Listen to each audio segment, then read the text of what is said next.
예수님의 생애 마지막 일주일을 보내기 위해서 드디어 예수님이 예루살렘 성에 입성하십니다. 오늘 본문은 그 내용을 말씀해 주고 있습니다. 그런데 같은 내용을 기록한 요한복음 12장 12절과 13절을 보시면 그 이튿날에는 명절에 온 큰 무리가 예수께서 예루살렘으로 오신다는 것을 듣고 종려나무 가지를, 무슨 가지요? 종려나무 가지를 가지고 맞으러 나가 외치되 호산나 찬송하리로다, 주의 이름으로 오시는 이 곧 이스라엘의 왕이시여 하더라고 말씀합니다. 그날 사람들이 환호하면서 종려나무 가지를 들고 예수님을 맞이했기 때문에 교회는 부활절 전 주일을 종려주일이라고 말하면서 지키고 있습니다. 그리고 지금도 예루살렘에는 그 이스라엘의 성도들과 순례객들이 종려주일에 종려나무 가지를 들고 벳박에 있는 종려나무 기념교회를 향해서 행진을 합니다. 행진하다가 감람산 언덕을 올라가면 언덕에 올라가는 순간에 저 멀리 예루살렘 예성이 보입니다.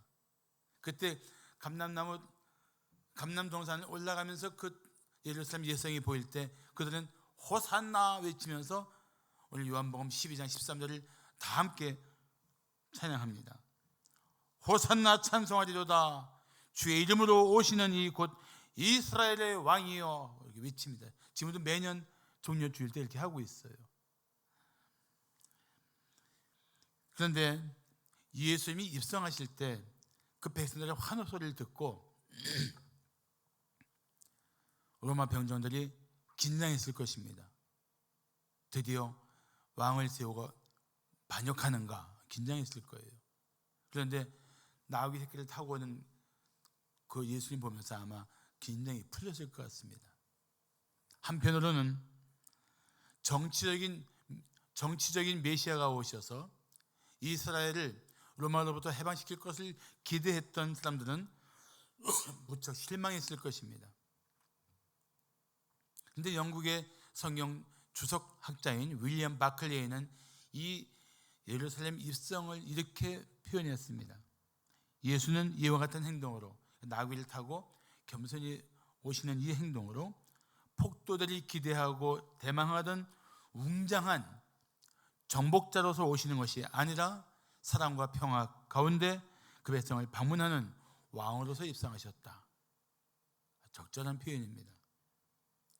그런데 이 날부터 예수님은 극심한 고난을 받으시고 수치를 겪으며 마침내 십자가에 달리십니다.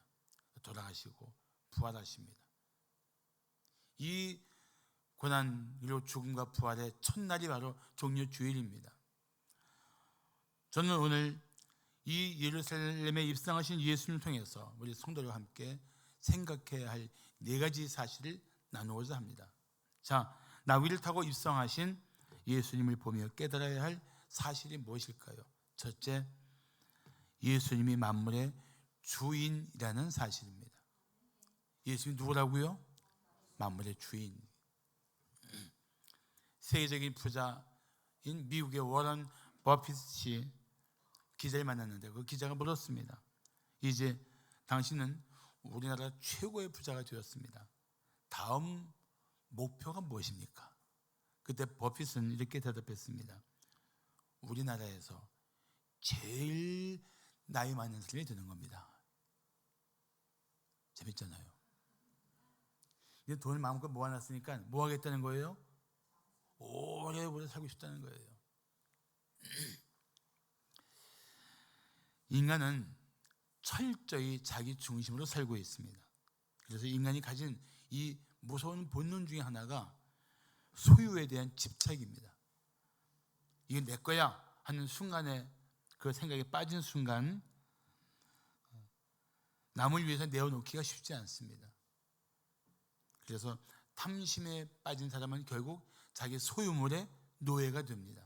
그리고 누군가 남에게 나누고 베푸는 일을 하기 쉽지 않습니다.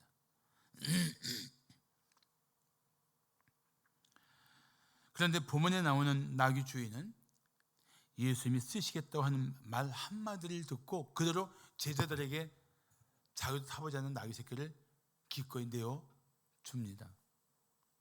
마치 나귀 주인은 메시아가 오셔서 그의 나귀를 타실 것을 알고 있었던 것처럼 아주 자연스럽게 행동하고 있는 거예요. 마치 기다렸습니다. 예수님 타시라고 그러세요. 마치 이렇게 자연스럽게 행동하고 있습니다.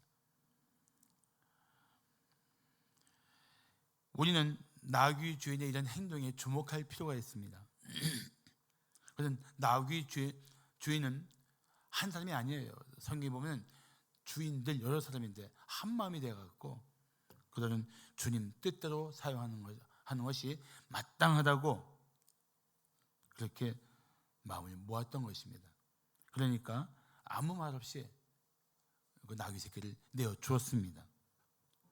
내가 소유하고 있지만 지금 내가 맡고 있지만 주님이 쓰신다면 언제든지 드릴 수 있는 그런 마음입니다. 그런데 또 재밌는 것은 마치 주님도 당신 것을 찾아오는 것처럼 제자들에게 시킵니다. 나귀 새끼 하나 끌어와라. 뭐 묻거든 주님이 쓰시겠다 하라. 마치 주님이 당신 것을 쓰는 것처럼 이렇게 말씀하시는 거예요. 그래서 우리가 알 수 있는 게 무엇입니까? 이 예수님의 말씀과 기꺼이 따르는 이 나귀 주인을 통해서 알 수 있는 게 뭐예요? 아주 분명합니다. 예수님은 만물의 주인이십니다. 모든 것을 그 선하신 뜻대로 사용할 수 있는 진정한 주권자이십니다. 그게 우리가 인정해야 될 거예요.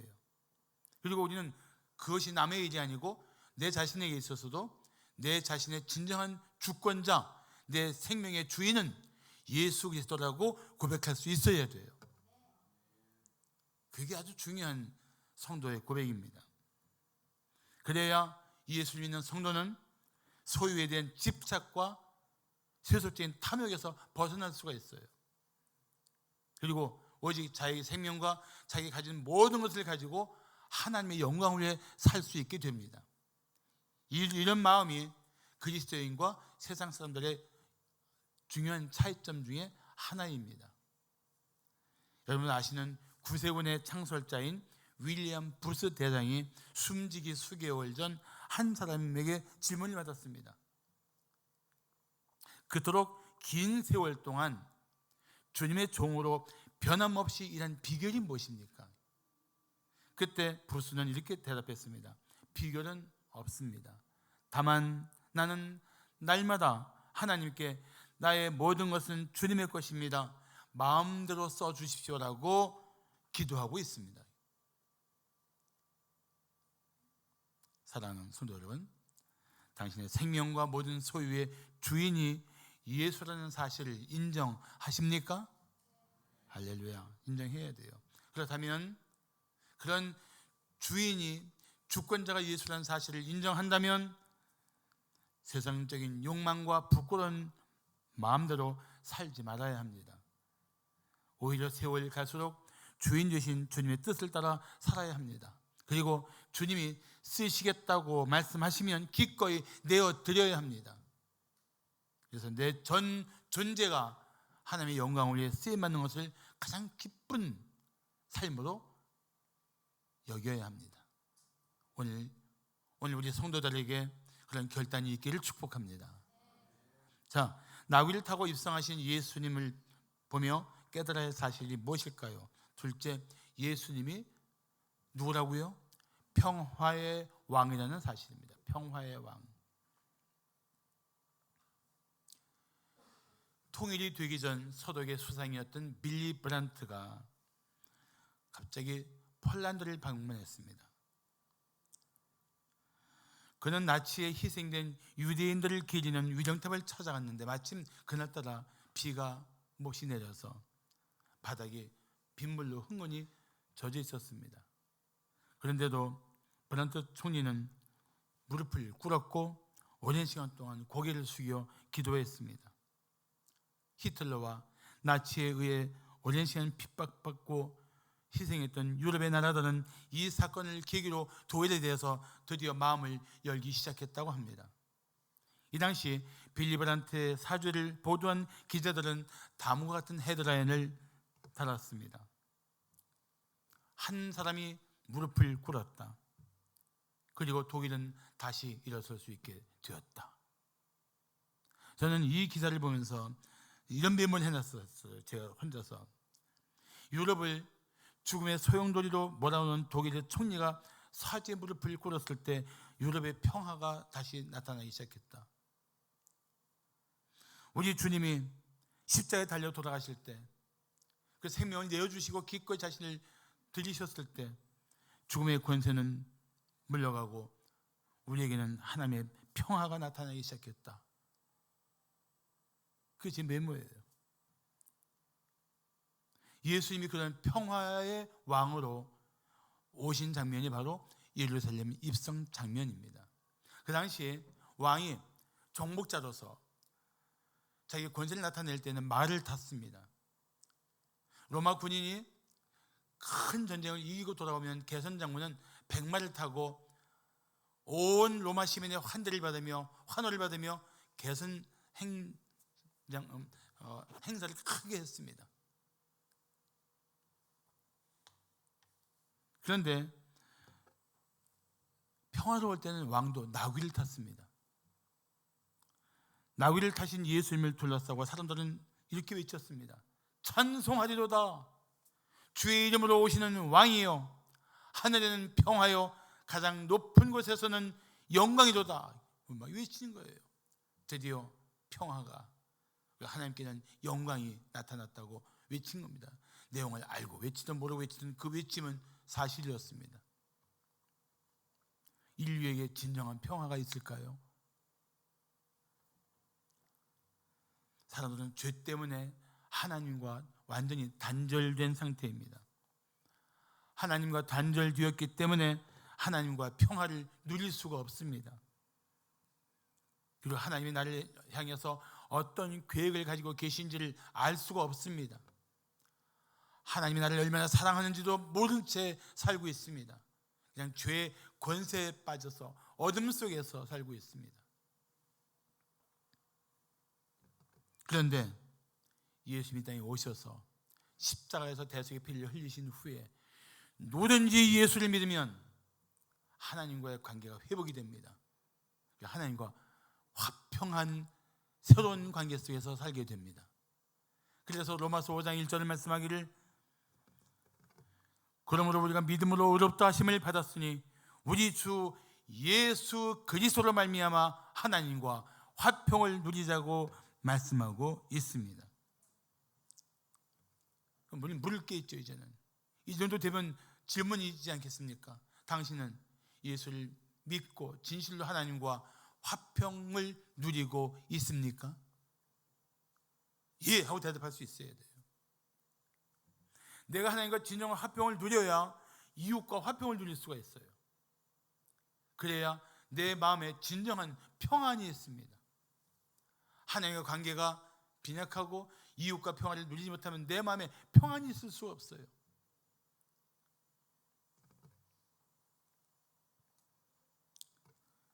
만약에 당신의 마음에 당신 삶의 자리에 진정한 평안이 필요하다면 예수님을 당신 마음에 당신 삶의 자리에 모셔야 합니다. 예수 없이는 절대 참된 평안은 없습니다. 삶의 두려움이 얼마나 많습니까? 미래는 얼마나 불안합니까? 사는 과정 속에 온갖 염려는 얼마나 내 마음을 흔들고 난리를 칩니까?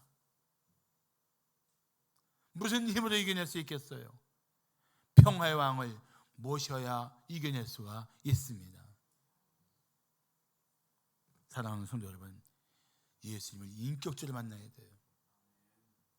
정말 내 마음속에 예수님이 중심이 되고 모든 것이 되어서 예수님이 내 마음과 생각을 지배할 수 있도록 해야 돼요. 그래야 평안을 회복합니다. 잊지 마십시오. 예수님만이 당신의 마음에 진정한 평화를 주실 것입니다. 그분은 평화의 왕이십니다. 자, 나귀를 타고 입성하신 예수님의 보며 깨달아야 할 사실 무엇일까요? 셋째, 예수님이 구원의 메시아라는 사실입니다. 예수님이 누구라고요? 구원의 메시아. 예수님이 예루살렘에 입성하실 때 사람들이 종려나무 가지를 흔들며 호산나라고 외쳤습니다. 이 말은 무슨 뜻일까요? 자, 시편 118편 25절을 보시면 여호와여 구하옵나니 이제 구원하소서. 이때 이제 구원하소서가 히브리어로 호산나예요. 영어로 save now. 지금 구원해 주세요. 호산, save, now, 지금. 그런데 이 나라는 히브리어는 지금이라는 뜻도 있지만 한편으로는 바라건대 제발 이런 뜻도 있어요. 그냥 적당히 하나님 나 구원해 주세요. 아니면 말고요. 이런 식인 이게 말이 아니라 정말 마음을 다해서 주님 나를 이 상황에서 건져 주세요. 구원해 주세요. 이 죄와 사망의 어둠에서 나를 건져 주세요. 구원해 주세요. 그 간절하게 외치는 거예요. 호산나가. 같은 장면을 기록한 마태복음 21장 9절은 앞에서 가고 뒤에서 따르는 무리가 소리 높여 이르되 호산나 다윗의 자손이여 찬송하리로다 주의 이름으로 오시는 이여 가장 높은 곳에서 호산나 하더라. 여기서 다윗의 자손, 우리는 얼른 이 단어가 마음에 와닿지 않지만 유대인들은 다윗의 자손하면 메시아를 말하는구나 금방 알 수 있어요. 맞아요. 메시아입니다. 우리를 죄에서 구원할 수 있는 메시아. 그래서 이 마태복음 21장 9절을 바꿔서 표현한다면 해석하면 이런 뜻입니다. 메시아여 이제 구원해 주시옵소서. 그러므로 예수님은 구원의 메시아이십니다. 더구나 예수님이 나귀를 타고 예루살렘에 입성하신 것은 우연한 일이 아닙니다. 이것조차도 구약의 선지자 통해서 예언하신 말씀이 이루어진 것입니다. 스가랴 선지자가 그렇게 외치지 않았습니까? 스가랴 9장 9절을 보시면 시온에 따라 크게 기뻐할지어다. 예루살렘에 따라 즐거이 부를지어다. 보라 네 왕이 내게 임하시나니 그는 공의로우시며 구원을 베푸시며 겸손하여서 나귀를 타시나니 나귀의 작은 것 곧 나귀 새끼니라고 말씀하고 있습니다. 주전 520년에 쓰인 예언서인데 한참 후에 전에 기록한 건데 마치 그날 예수님이 예루살렘에 나귀를 타고 입성하는 것을 본 것처럼 기록하고 있지 않습니까? 그러면 놀라운 일이에요. 그런데 이 겸손하게 나귀를 타신 왕이신 예수님 어떤 분이십니까? 공의로우시며 구원을 베푸시는 분이에요. 공의로운 통치자, 공의로운 통치자. 여러분, 사실 어렵지 못한 사람이 나라를 다스리면 공의는 무너지고 온갖 불의와 부정과 비리가 판치게 되어 있습니다. 어렵지 못한 사람들이 정치를 잡으면 나라는 혼란에 빠질 수밖에 없어요. 예수님은 온전히 공의로우신 분이십니다. 그런데 그분은 또 하나 자기 백성을 구원하는 분이에요. 구원한다는 것은 무엇을 말합니까? 어떤 상황에서도 백성을 능히 건질 수 있는 큰 권세를 가지셨다는 분이십니다. 그래서 더 백성을 사랑하신다는 거예요. 이렇게 공의로우시며 구원의 권세가 있으신 분이 특별한 화려한 안장도 없이 장식도 없이 제자들의 옷을 걸친 나귀 새끼에 타고 입성하시고 계신 것은 무엇을 말해줍니까? 겸손하신 왕, 겸손하신 주님. 그 겸손이 거기서 끝났습니까? 아닙니다. 겸손하신 우리 주 예수 그리스도는 당신의 생명을 십자가에까지 다 내어주십니다. 당신을 낮춰서 이 땅에 사람을 오신 것도 황송한데 생명까지 우리를 대신해서 십자가에 내주시면서 우리를 위한 속죄를 단 한 번에 영원히 이루셨습니다. 할렐루야.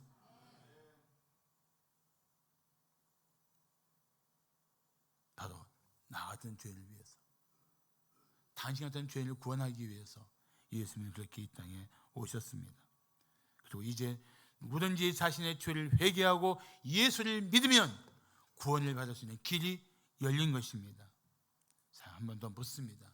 당신은 당신을 구원하기 위해 십자가에서 대신 속죄의 피를 흘려 돌아가신 예수님을 믿습니까?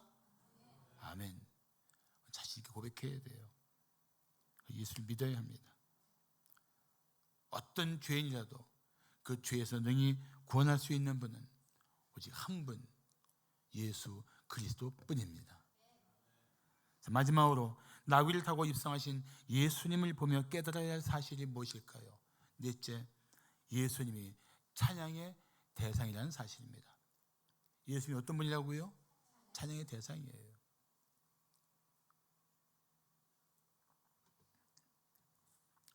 프랑스의 나폴레옹 황제가 유럽을 정복한 여세를 몰아서 드디어 러시아를 공격하려고 할 때입니다. 출정 전날 나폴레옹은 어느 귀족 부인과 이 성전의 확신을 가지고 자신의 계획을 설명했습니다. 그 부인이 듣고 와, 황제는 능히 하실 겁니다, 뭐 이렇게 얘기할 줄 알았는데 하필이면 이 부인이 믿음이 좋은 분이었어요. 그 부인이 이렇게 말했습니다. 황제요, 사람이 계획하지만 이를 이루시는 분은 하나님이십니다. 찬물을 확 끼얹은 거예요. 그때 나폴레옹은 아주 거만한 태도로 이렇게 말합니다. 부인, 모든 것은 내가 계획하고 내가 이룰 것입니다. 그러나 얼마 후 나폴레옹은 전쟁에서 대패하고 엘바섬에 유배되었습니다. 그 엘바섬에서 자신을 묵상하면서 나폴레옹이 한 유명한 말이 있지 않습니까? 진정한 정복자는 예수 그리스도 한 분이시다. 자, 예수님이 예루살렘에 입성하실 때 군중은 종려나무 가지를 들고 기뻐하며 하나님을 찬양하면서 이렇게 외쳤습니다. 찬송하리로다 주의 이름으로 오시는 왕이여, 하늘에는 평하여 가장 높은 곳에는 영광이로다. 그게 무엇이 못마땅한 거예요. 바리새인들은. 왜냐하면 이건 메시아가 받을 칭송이지 예수님 받을 찬양이라고 생각한 건 아니었어요. 그러니까 바리새인들이 못마땅해서 예수님께 이렇게 항의합니다. 선생이요, 당신의 제자들을 책망하세요. 어떻게 메시아가 받을 찬송을 받는데 가만히 계십니까? 그건 가만히 계신 게 아니고 받을 찬송을 받고 계신 거예요. 아멘? 받을 찬송 받고 계신 거예요. 그때 예수님께서 이 바리새인들에게 이렇게 대답하십니다. 내가 너희에게 말하노니 만일 이 사람들이 침묵하면 돌들이 소리 지르리라. 예수님이 하나님 아버지의 뜻을 따라 이루는 이 구원의 은혜가 인간뿐 아니라 온 피조물에 다 영향을 주는데 너희가 잠잠하면 자연이 외칠 거야. 이거는 온 피조물이 다 주님을 찬양할 수밖에 없는 존재라는 사실을 아주 강력하게 말씀하고 있는 것입니다. 우리가 믿는 주님이 그런 분인 것을 알아야 돼요. 내 한 명의 찬송을 받아 마땅하지만 내 한 명의 찬송 갖고 부족하신 분, 온 인류와 온 피조물의 찬양을 받기에 합당하신 분, 예수님은 그런 분이십니다. 하나님은 영원히 찬양을 받아 마땅합니다. 누가 찬양을 막을 수 있습니까? 공산주의 국가에서도 생명을 걸고 그리스도인들은 조용히 찬양합니다. 이슬람 국가에서도 그리스도인들은 생명 걸고 주님을 찬양합니다. 누가 그리스도를 사랑하는 사람들의 찬양을 막을 수 있겠어요? 누가 그들의 입을 잠잠하게 할 수 있겠어요? 어떤 이유도 주님을 찬양하는 입을 막을 수가 없습니다. 우리는 더 힘써 외쳐 찬양해야 돼요.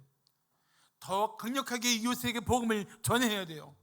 사람들이 싫어한다는 이유로 우리는 너무 침묵하고 있어요. 비겁할 정도로 침묵하고 있어요.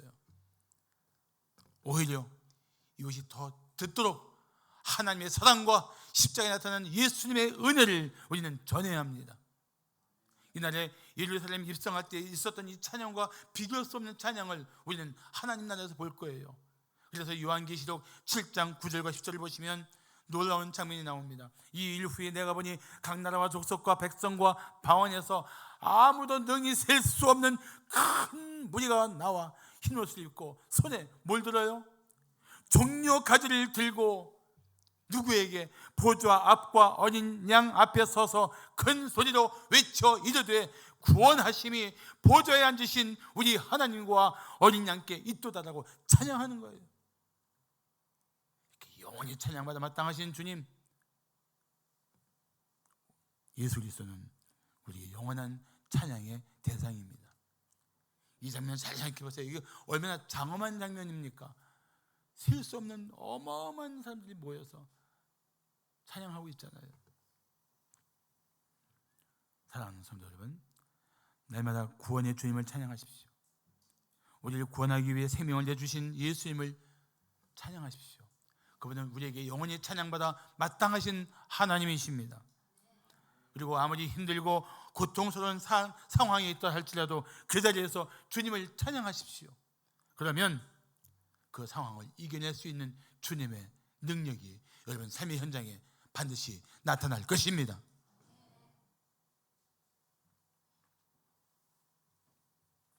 스웨덴의 에리나 산델은 26살 때 그녀가 지극히 사랑하는 아버지와 함께 배를 타고 크루즈 여행을 떠났습니다. 그때 갑자기 배가 기울면서 갑판에 있던 아버지가 떨어졌어요. 사람이 떨어졌다 하고 막 난리쳐서 결국 건져냈다고 했지만 이미 아버지는 익사했습니다. 그토록 사랑하고 소중히 여기던 아버지의 갑작스러운 죽음은 그녀의 삶을 송두리째 뒤흔들었던 인생 최악의 사고가 되어버렸습니다. 에리나 산델은 도저히 이해할 수 없는 상황에서 하나님 앞에서 울면서 몸부림쳤습니다. 한참을 그렇게 울면서 몸부림치는 중에 어느 순간 그의 마음에 서서히 하나님의 위로가 임했습니다. 그리고 위로를 받으면서 그 마음속에 떠오른 시를 그는 적어내게 내려갔습니다. 들어보세요. 에리나 산델의 시입니다. 날마다 숨 쉬는 순간마다 내 앞에 어려운 일 보내 주님 앞에 이 몸을 맡길 때 슬픔 없네 두려움 없네 주님의 그 자비로운 손길 항상 좋은 것 주시도다. 사랑스레 아픔과 기쁨을 수고와 평화와 안식을. 아는 찬송이죠? 네? 날마다 숨 쉬는 순간마다 아시잖아요. 내 앞에 어려운 일 보내 주님 앞에 이 몸을 맡길 때 슬픔 없네 두려움 없네 슬픔 없네 두려움 없네 주님의 그 자비로운 손길 주님의 그 자비로운 손길 항상 좋은 것 주시도다. 사랑스레 아픔과 기쁨을 수고와 평화와 안식을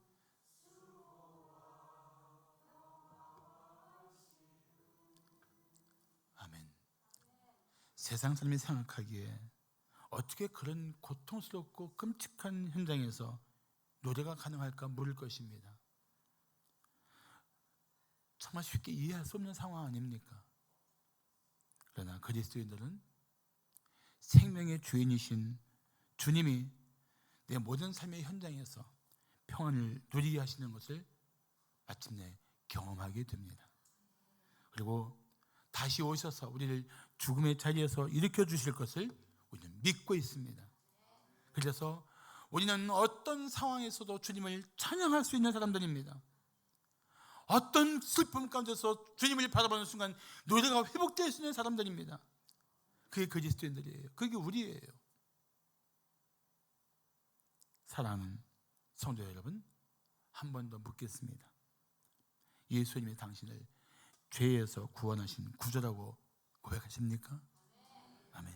그리고 예수님이 당신의 생명과 당신의 모든 소유를 뜻대로 사용할 수 있는 주인이라고 믿습니까?